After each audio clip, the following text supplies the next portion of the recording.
So Kelvin Harrison Jr. had a pretty great 2019 with Loose and Waves. Well, he is back in a film called Monster, and it just hit Netflix. Let's talk about it. What is up, Netflix fans? Welcome back to my channel. As always, we're talking the brand new movie or show on Netflix, and today we're talking about a film that was supposed to release all the way back in 2018. That is Monster. I need you guys down below. Are you watching this movie this weekend?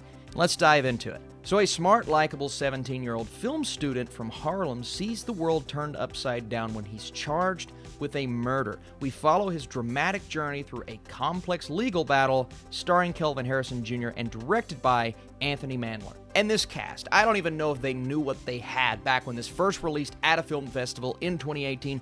John David Washington, Jeffrey Wright, Commissioner Gordon, Jennifer Hudson, and even Tim Blake Nelson showing up in there. It's just completely stacked.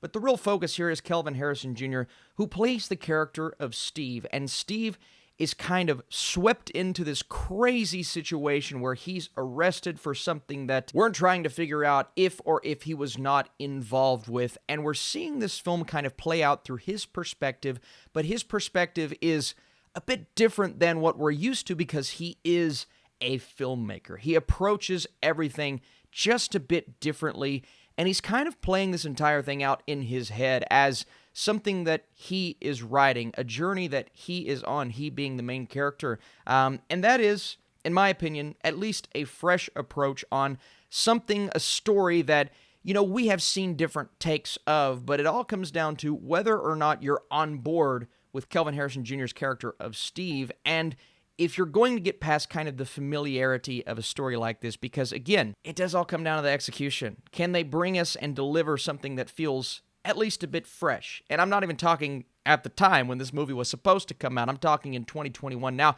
It is fascinating to see how much more relevant this story is now, and Kelvin Harrison Jr.'s take on this entire situation. We're trying to figure things out. We're trying to put together the puzzle pieces as we go because it is essentially built for us to believe him, but until we get to see his perspective on the story and how it actually plays out, we don't know the details of it all. That's how we're kind of playing this story out, is the character of William King first approaches him, and Steve even says at a point, I don't know why I decided to befriend him, to start down this path, to even get close to ending up in a situation like this. But we also get to see kind of that family dynamic. Jeffrey Wright is excellent in this film. It is a very good bond between he and his son. But you see Mrs. and Mr. Harmon struggling through this entire situation. When we actually see the arrest take place, they're both as dumbfounded as we are as an audience, just because of why is this happening to Steve in the first place? And then we get introduced to John David Washington's character, and it is so funny seeing John David Washington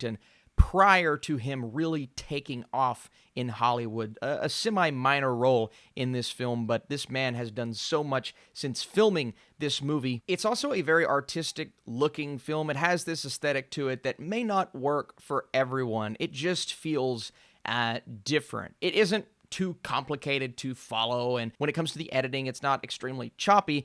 There are just some things about it that I don't know in terms of decision-making, filmmaking-wise. I don't know if they fully worked. My personal favorite aspect of the story is Tim Blake Nelson's kind of film class where he's going over all of these methods of decision-making and talking about how you can see things from different perspectives when telling a story, kind of applying that to movie-making in general, because his character, of course, wants to be a director at a point, right? Well, we apply that to our situation with Steve, what he has to go through, and how each person involved with that situation saw it all happen from a different perspective. And that really spoke to me as someone who can relate to his character having this love for filmmaking. So maybe that's part of the reason why I enjoyed this, I believe, more than other people will.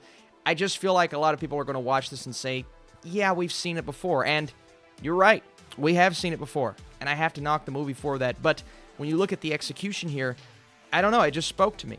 And Kelvin Harrison Jr.'s performance, was outstanding. I also want to praise something that I'm normally complaining about, and that's the voiceover. That worked pretty well for me. So at the end of the day, the cast is excellent, and Steve's internal struggle is displayed in an interesting way. Again, never quite does anything outstanding, but I appreciated it for what it was for sure. I'm going a 68% for my score. Monster is on Netflix right now. I'm curious to see what you guys think, which side of the fence you are on. Thank you so much for watching. Come back because we have a lot of reviews this weekend, and I'll be seeing you very soon.